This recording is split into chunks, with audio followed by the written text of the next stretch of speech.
ఏమైంది Rahane? International cricket నుండి retirement ప్రకటించినావంట.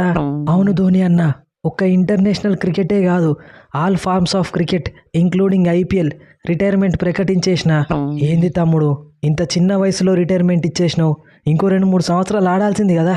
అందరు నీలాగా 45 సంవత్సరాలు వచ్చేదాకా ఆడాలంటే కుదురుతుందా అన్న? కనీసం ఐపీఎల్ అన్న ఆడాల్సింది తమ్ముడు. Anyway, happy retirement. 2008లా ఐపీఎల్ స్టార్ట్ అయినప్పటి నుండి ఆడుడు స్టార్ట్ చేసిన నాకు 2023లా సిఎస్కేకి వచ్చినప్పుడే ఫస్ట్ ఐపీఎల్ ట్రోఫీ వచ్చిందన్న. అది కూడా నీ కెప్టెన్సీలోనే. నా కెరియర్లోనే one of the best moments అది.